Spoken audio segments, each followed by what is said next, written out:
Good evening friends, this is Anil and welcome to सन7 दोस्तों, आज के इस वीडियो में देखेंगे दोस्तों वेतन से संबंधित।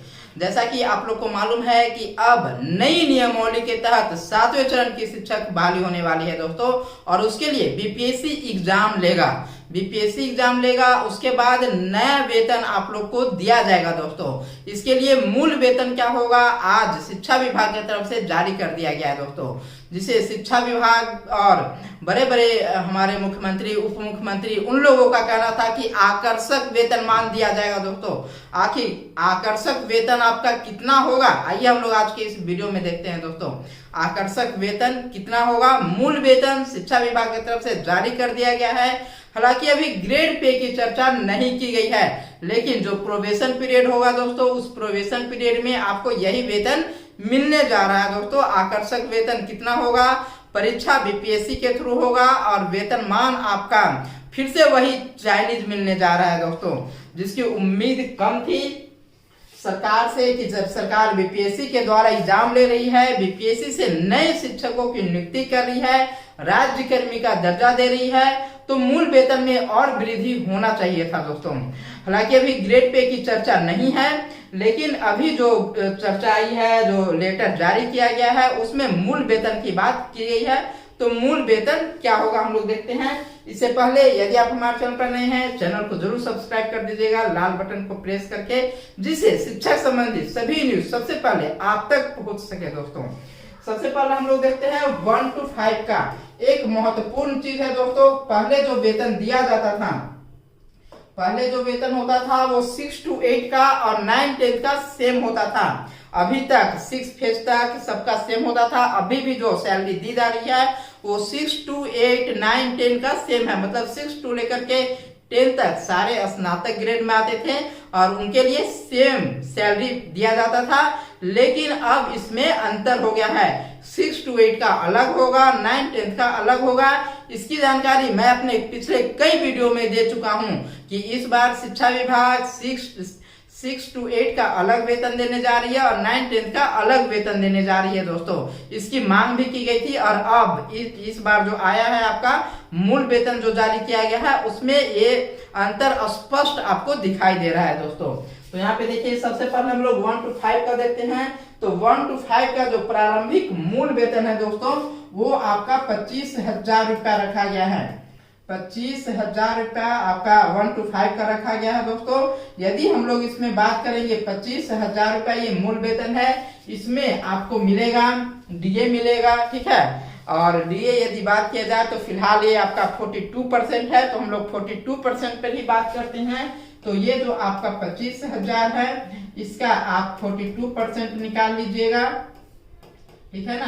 तो ये आपका हो जाएगा 10,500 रुपया। ये आपका 10,500 रुपया हो जाएगा दोस्तों।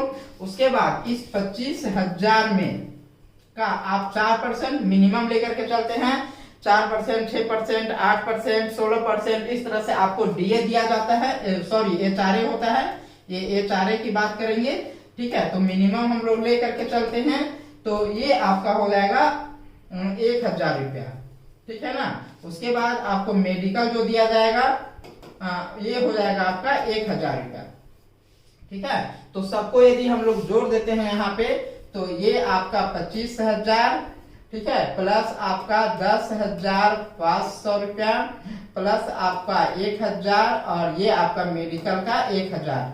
तो सबको ऐड करने पे ये आपका आ जाएगा 37,500 रुपया दोस्तों।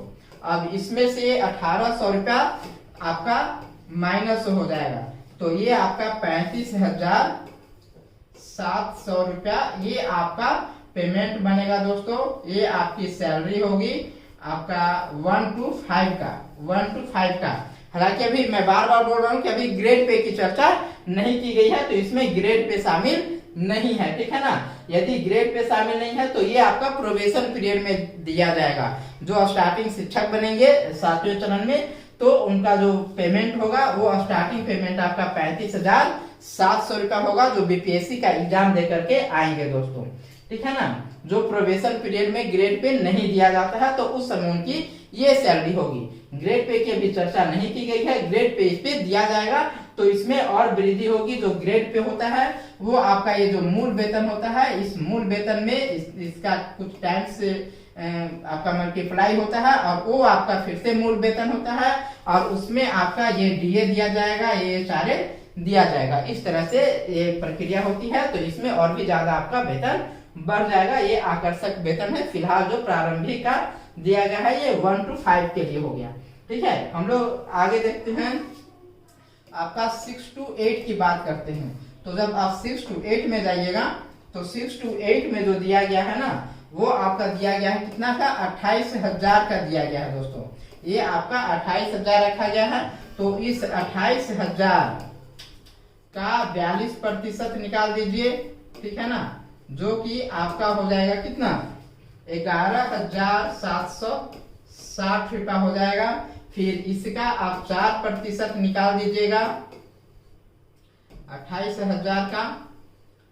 ठीक है, तो ये आपका हो जाएगा 1120 रुपया। मेडिकल जो हो जाएगा ये हो जाएगा आपका 1,000 रुपया। यदि सबको ऐड कर दिया जाए तो पहले से आपका 28,000 ये है, ये आपका 28,000।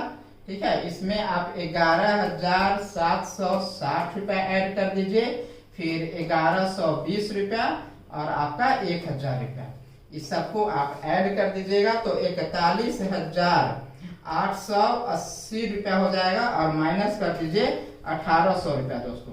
ठीक है ना, तो ये माइनस करके आपका आ जाएगा कितना, 1,800 माइनस कर दिए तो 0 हो गया, यहाँ पे 8 हो गया और 8 में से 8 गया तो 0 हो गया और ये 0 हो गया और ये 40, मतलब 40,080 रुपया आपका पेमेंट बनने जा रहा है। ये आपका 6 to 8 का होने जा रहा है। ठीक है ना, नेक्स्ट हम लोग देख लेते हैं। यहीं पे बड़ी बदलाव किया गया है दोस्तों।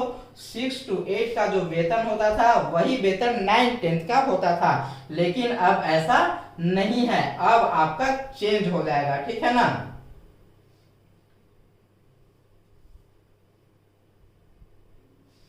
अब हम लोग देखते हैं यहाँ पे 9-10 का। जब 9-10 का हम लोग देखेंगे तो ये देख लीजिए,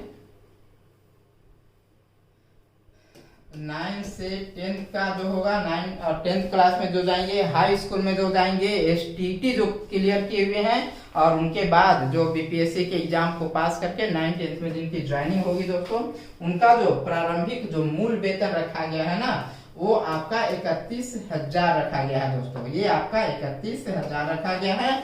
अब देख लीजिए, इस 31,000 का फिलहाल जो आपका 42% आपको डीए मिलता है, इसकी हम लोग चर्चा कर लेंगे। और ये जो डीए होता है दोस्तों, वो हमेशा हर साल में 2 बार चेंज होता है। ठीक है ना, एक जनवरी में और दूसरा जुलाई में। अभी जो हम लोग 42% देख रहे हैं, अभी तक हम लोग को 38% सैलरी के हिसाब से मिला है। अब इसमें 4% की वृद्धि हो गई है, जो आने वाले पेमेंट के साथ आपको जनवरी से मिलेगा। ठीक है ना, तो ये 42,000 पे देखेंगे, 42% पे देखेंगे तो ये आपका हो जाएगा 13,020 रुपया, ये आ जाएगा। उसके बाद इस 31,000 का 4%, इसमें और भी ज्यादा होगा। जब आप यहाँ जिनको 8% मिलता होगा, जिनको 16% मिलता होगा, तो उतना से यहाँ पे मल्टीप्लाई कर लेंगे। ठीक है ना, तो ये आपका हो गया कितना, 1,240 रुपया हो गया। ठीक है, और फिर से यहाँ पे मेडिकल के नाम पे आपको मिल जाएगा 1,000 रुपया हो जाएगा, ये वाला। ठीक है ना, तो इसको आप ऐड कर लीजिएगा तो आपका 31,000 ये बेसिक आपको मिलेगा, 13,020 रुपया प्लस आपका 1,240 रुपया और ये आपका 1,000 रुपया। ठीक है ना, तो टोटल ये आपका आ जाएगा 46,260 रुपया। ठीक है, 46,260 रुपया हो गया। इसमें से आप 1,800 माइनस कर दीजिए, जो करता है आपका तो 0 हो गया, 6 हो गया, 12 में से 8 गया तो 4 हो गया और ये आपका 5 में से 1 गया तो 4 हो गया। तो ये आपकी पेमेंट हो जाएगी 44,460 रुपया दोस्तों, जो 9-10 में जाएंगे। ठीक है ना, और इससे पहले जो 9-10 में रहते थे और 6 to 8 में रहते थे, दोनों का सेम होता था 40,000। तो अब यहाँ पे आपको अंतर देखने को मिलेगा। वहीं हम लोग 11-12 की बात करें दोस्तों, 11-12 की बात करें तो 11-12 की जब हम लोग चर्चा करते हैं तो 11-12 में आपको 32,000 दिया जा रहा है, ठीक है ना। ये आपका 32,000 है, तो हम लोग यहाँ पे 32,000 का निकाल देंगे आपको 42%, ठीक है। तो 42% यहाँ पे निकाल दीजिएगा, तो ये आपका हो जाएगा 13,440 रुपया, 13,440 हो जाएगा। और फिर इसी 32,000 का आपको निकालना पड़ेगा 4%, तो ये आपका हो जाएगा 1280 रुपया। और इसी के बाद आपका मेडिकल के नाम पे हो जाएगा 1,000 रुपया, ठीक है ना। तो इस तरह से आपका जो सैलरी हो जाएगा यहाँ पे जो 11-12 में ज्वाइन करेंगे वो 32,000, ये 13,440 रुपया, और ये आपका 1280 रुपया हो जाएगा, और ये आपका 1,000 रुपया हो जाएगा दोस्तों। तो सबको ऐड कीजिएगा तो ये आपका 47,720 रुपया हो जाएगा।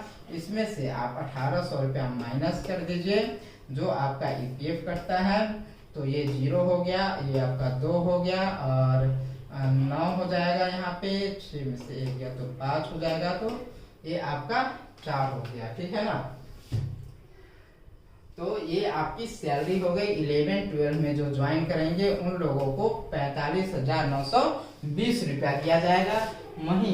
वहीं आपका ये आपका 44,460 रुपया दिया जाएगा जो आपके 9th और 10th ज्वाइन करेंगे, ठीक है ना। अभी ग्रेड पे इसमें नहीं है, ग्रेड पे जब आएगा तो फिर ग्रेड पे को लेकर के आपकी सैलरी और भी ज्यादा हो जाएगी दोस्तों, ठीक है। ये आपका 40,000 जो 6 to 8 में होंगे उनका हो जाएगा 40,080 रुपया। वहीं जो 1 to 5 में ज्वाइन करेंगे उनको आपको 35,700 रुपया ये आपकी सैलरी होने वाली है दोस्तों, जो मूल वेतन अभी दिया जाएगा। इसके लिए आपको बीपीएससी का एग्जाम पास करना होगा और आप राज्य कर्मी के शिक्षक बनेंगे दोस्तों। तो जो आपका एग्जाम है, जो एग्जाम आपको पास करना है वो सबसे टफेस्ट एग्जामिनेशन होगा बिहार का। बिहार में सबसे टफ एग्जामिनेशन बीपीएससी की तरफ से कंडक्ट करवाई जाती है और वो एग्जाम आपको पास करना होगा। और जो वेतन मान दिया जा रहा है, जो वेतन दिया जा रहा है, जो मूल वेतन आपको दिया जा रहा है दोस्तों, वो कहीं से आकर्षक नहीं दिख रहा है। जैसा कि मुख्यमंत्री जी, उप मुख्यमंत्री जी, शिक्षा मंत्री जी की तरफ से बार बार कहा जा रहा था कि आपको आकर्षक वेतन दिया जाएगा, लेकिन ऐसा कुछ भी नहीं, मूल वेतन में नहीं दिख रहा है। ग्रेड पे का इंतजार है, ग्रेड पे देखते हैं कितना मिलने वाला है, उसके बाद फाइनल सैलरी आपकी कितनी होगी ये क्लियर हो जाएगा। यदि ऐसा चाइनीज वेतन दिया जाएगा तो फिर से इसका विरोध किया जाएगा। सभी शिक्षक संगठन अभी जिस तरह से एकजुट होकर के नई नियमावली का विरोध कर रहे हैं, जो शिक्षक हैं उन्हें राज्य कर्मी की दर्जा की मांग की जा रही है, बिना परीक्षा का राज्य कर्मी का दर्जा दिया जाए। और यदि बीपीएससी की तरफ से एग्जाम लेकर के ये वेतन दे रही है सरकार, तो सरकार को भी इस पे शर्म आनी चाहिए कि हम बीपीएससी से एग्जाम ले रहे हैं और उसके बाद ऐसे वेतन दे रहे हैं शिक्षकों को। तो कहीं ना कहीं सरकार को सीखना चाहिए। बगल राज्य उड़ीसा है, वहां से सीखना चाहिए, जहां पे शिक्षकों को आईएएस के संवर्ग में डालने की योजना बन रही है, प्लानिंग चल रही है दोस्तों। और बगल में बिहार, जो कि बिहार का बेटा उड़ीसा है, बिहार से अलग होकर के उड़ीसा बना है और सरकार को उड़ीसा से सीखनी चाहिए। और जैसा मान प्रतिष्ठा जो वेतन दिया जा रहा है उड़ीसा में, उसी के अनुरूप बिहार में भी दिया जाना चाहिए। इसकी हम लोग मांग करते हैं दोस्तों, और इसका विरोध किया जाएगा यदि ग्रेड पे सही से नहीं आएगा और वेतन में इंक्रीमेंट नहीं होगा, तो हम लोग इसका जमकर विरोध करेंगे। बहरहाल इस वीडियो में इतना ही, फिर मिलते हैं अगले वीडियो में। आप सन से बने इसके साथ बने रहें।